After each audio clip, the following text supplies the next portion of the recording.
Hello everyone, my name is Shiny Install. I am the proud creator of neuro-shine technology, this Shiny Minds show, and your neuro-shine coach. Are you ready to shine? Come on, it's the shiny one. You got this. If you wanna go collect. Today, I would love to shine those neurons of yours by talking about why you need to communicate with question marks instead of periods.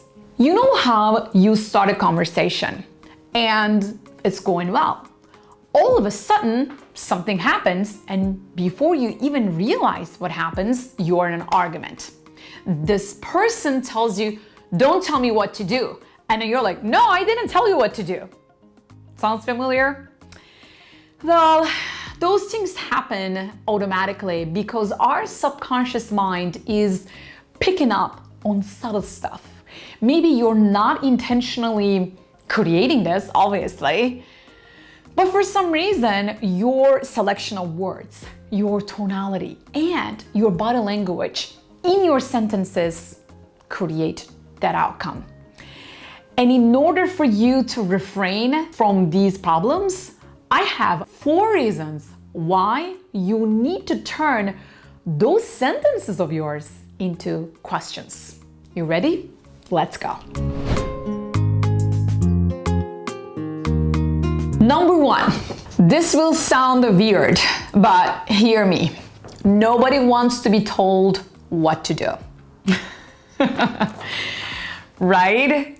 Do you want to be told what to do? Do you want people to tell you what to do? Probably not.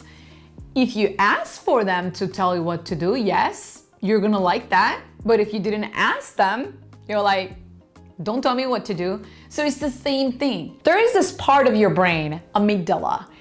That amygdala scans your environment 6 times a second looking for dangers and threats.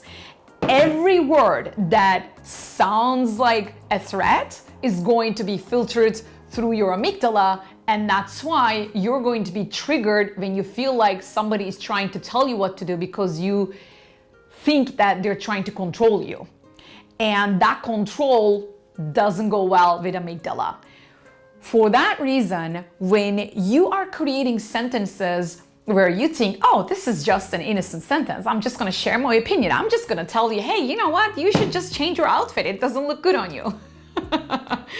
And all of a sudden you get this reaction or defense and offense mechanism.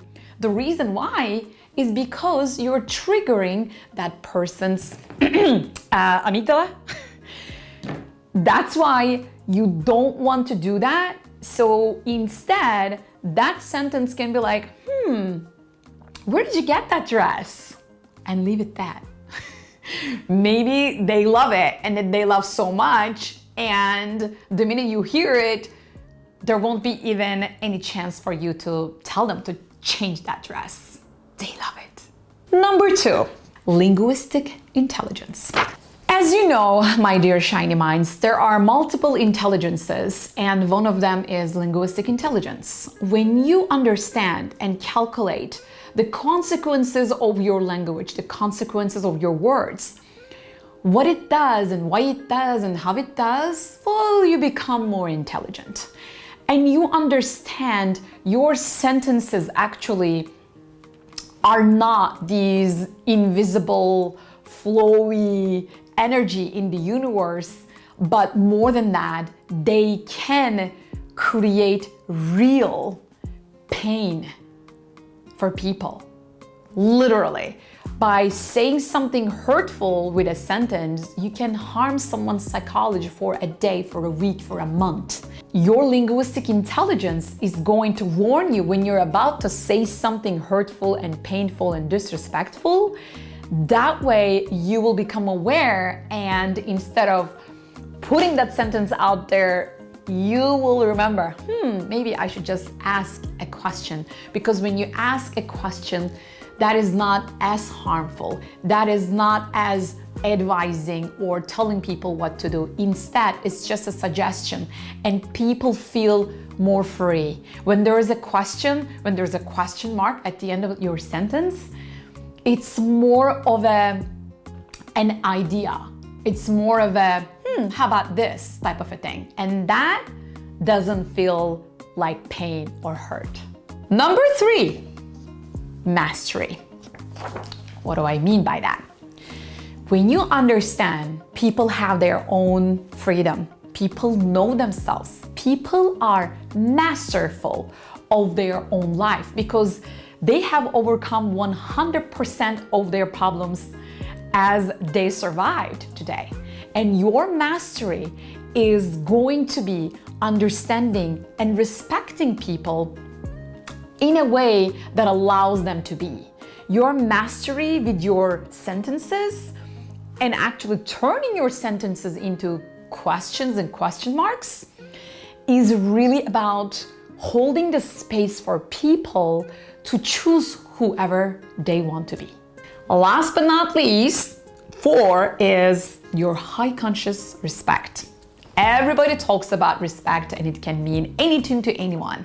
Still yet, high levels of consciousness and high conscious levels of respect, it shows up in a more advanced setting.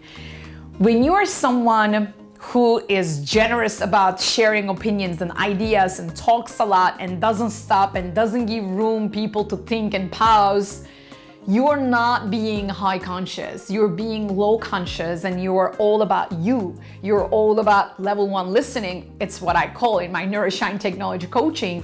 And that is not high conscious. That is like you are at your own level still and you need to forget about you and focus on somebody else so that they also feel like, oh, I'm being seen, heard, and appreciated.